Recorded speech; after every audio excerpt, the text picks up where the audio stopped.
انا كنت من الاجيال المحظوظه اللي هي حضرت 2006 و2008 و2010، وكنت برضو من الاجيال المحظوظه اللي خسرت في 2017 قدام الكاميرون في الفاينل، وقدام السنغال 2022 او 21 قدام السنغال الفاينالات دي كلها.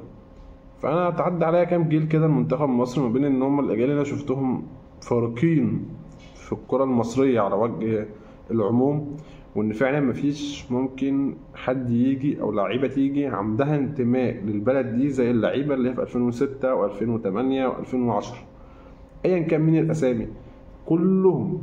عصام الحضر، ابو تريكة، احمد حسن، حسني عبد ربه، عماد متعب، عمرو زكي، زيدان، سيد معوض، بركات، ابو تريكة، وائل جمعة، هاني سعيد، فتح الله، شادي، ايا كان الاسامي وايا كان، ان احنا مش هختص حد بعينه.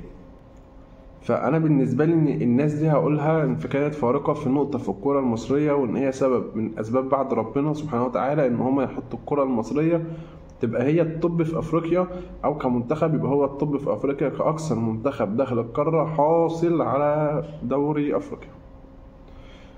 الفكره كلها انا عايز اقولها ان احنا رغم اي انتماء ليك، وده كان صلاح قاله في مؤتمر صحفي في البطوله اللي فاتت قبل ماتش كوت ديفوار، فما تخليش انتمائك يسيطر على حتة ان تشجيعك للمنتخب، وما تخليش انتمائك يخليك تفضل لاعب بعينه على لعيبة تانية كتير جدا في المنتخب.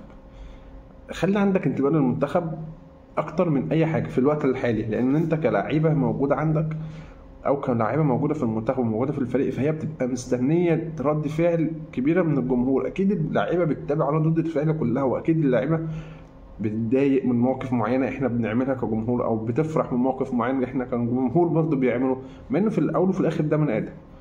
ففي الاول في الملخص الموضوع كده ان احنا لازم نقف ورا الناس ديت وورا المنتخب، ايا كان مين هيلعب، ايا كان مين اساسي، ايا كان مين اتاخد المنتخب، ايا كان مين ما اتاخدش المنتخب، اي حاجه لازم الناس دي او لازم الجيل ده يستحق، او في ناس معينه في الجيل ده من وجهة نظري يستحق ان هم يبقوا معاهم بطولة افريقيا. لو قلت الشناوي، لو قلت محمد صلاح، لو قلت تريزيجيه، النني، في ناس كمان انا للاسف هي على بالي بس انا مش حجازي، بالمناسبة حجازي. فدي ناس من وجهة نظري تستحق ان بطولة افريقيا. ما ينفعش بعد العمر ده كله مع المنتخب والبطولات اللي حضروها مع المنتخب يطلعوا في الاخر من البورد بلا حمص او ينهوا حياتهم الكرويه ما يكونش على الاقل معاهم بطوله.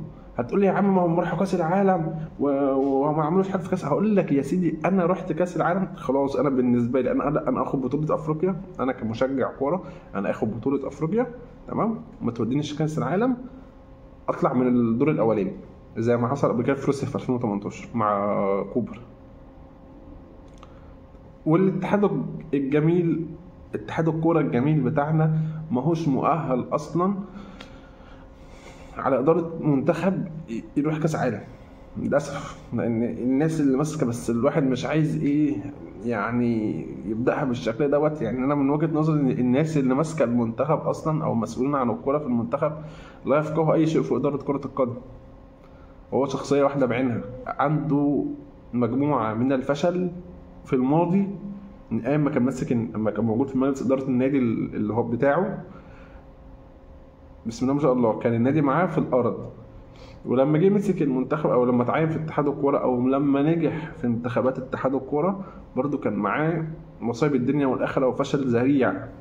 فنتمنى ان المفروض التجربه دي انها تفيده ونتمنى من روي فيتوريا ان هو يصحصح كده، لان للاسف المستويات في القاره بقت عاليه.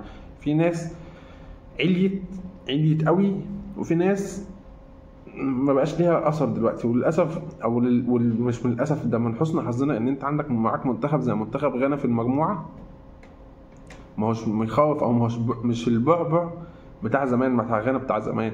انت كنت بتيجي تلعب غانا تحط ايدك على قلبك كده زي ما كنا بنلعبها في 2010 وجد وجابوا الجون النهائي. فالغانا لا، غانا قلت بشكل كبير جدا عن السنين اللي فاتت. وش في كوت ديفوار، حتى كوت ديفوار اللي هي البطوله هتتلعب عندها، انا مش شايف ان كوت ديفوار اصلا منتخب كويس. انت عندك كيسيه بتاع الاهلي جده، وهاسلر او مش فاكر الواد اللاعب اللي كان عنده سرطان دوت وبيلعب في بروسيا دورتموند دلوقتي. بس فلو جيت بصيت للتوتال بتاع كوت ديفوار مش هتلاقي عنده اصلا، او انت مش هتبقى عارف لعيبه تشدك او لعيبه مشهوره في كوت ديفوار موجوده في اوروبا، زي مثلا لو هنقول السنغال، زي هنقول نيجيريا، المغرب طبعا، الجزائر اللي بتلعب بروحها وعندها جرينتا مش طبيعيه. ان شاء الله الماتش بكره، وان شاء الله انا متوقع ان احنا كجماهير كوره في مصر الناس كلها تبقى واقفه المنتخب. الناس كلنا هنشجع، لازم نشجع المنتخب، وكلنا اركن اي حسابات ليك او صف اي حسابات ليك بعيد لما البطوله تخلص بحلوها ومرها. انا متاكد ان الحلو لما البطوله يخلص، او قصدي بمعنى اصح ان المر او في اخطاء، لو كسبنا البطوله احنا مش هنشوف الاخطاء دي، ولو ما كسبناش البطوله فاحنا نطلع نربح في الناس كلها، من اول واحد، من اكبر واحد مسؤول عن الكوره اللي هو رئيس اتحاد الكوره لاصغر واحد في الاتحاد الكوره بتاعنا. فزي ما نقول ايا كان التشكيل اللي هيبدا، وايا كان الناس اللي هتلعب، عايزين نوفر المنتخب يا جماعه. عايزين نعلق وعسى بقى النحس اللي من 2010 لحد داخلين على 14 سنه، او بقالنا 14 سنه ما خدناش البطوله. الناس عماله بتطلع بتاخد وبتكسب بطوله واحنا لسه عايشين على الماضي. فان شاء الله باذن الله بكره ماتش موزمبيق الساعه 7 باذن الله يبقى هو ضربه البدايه باذن الواحد احد للفوز بالبطوله دي. ان شاء الله انا متاكد باذن الله ان احنا المنتخب ان شاء الله باذن الله هيعمل بطوله كويسه، وباذن الله كشعب او كشعب مصري او كجمهور مصري محب للكوره باذن واحد احد هنفضل واقفين ورا المنتخب لحد اخر ماتش باذن الله. ربنا يوفق ايا كان اللي هيلعب بكره، وربنا يوفق الناس كلها واي واحد هيلعب باذن الله. انا متاكد ان شاء الله يبقى تحت المسؤوليه وعلى قدر كبير جدا من الثقة والتحمل، وأي حاجة الناس دي هتتحط فيها أثناء الماتش هم هيأدوا وهيلعبوا بشكل كويس جدا. وصلنا لنهاية الفيديو. بإذن الله المنتخب بكرة يعمل ماتش كويس جدا، وبإذن الله الماتش يخلص بفوز المنتخب في أول ماتش في المجموعة مع بكرة. قبل أي حاجة فأنا عايز من حضرتك إن أنت حالا لو ما كنتش عملتها أثناء الفيديو فأنت لازم تعملها. ده حاجة لا مفر منها، إن أنت لازم حالا هتنزل تشترك في القناة، وبعد ما تشترك في القناة هتفعل زر الجرس، وبعد ما تفعل زر الجرس هتروح عايزين نوصل الفيديو أكبر عدد من اللايكات والمشاركة. مفيش أي حاجة تانية تتقال غير إن إحنا إن شاء الله هنتقابل بكرة بعد ماتش المنتخب. بس النهاردة في ماتش مانشستر سيتي ونيوكاسل، فبرضه هنتقابل بعديه بإذن الله إن شاء الله. وبس كده ان شاء الله تشوفوني الفيديوهات الجايه وحضراتكم بالف خير. مفيش اي حاجه تانية هتتقال غير مع الف سلامه.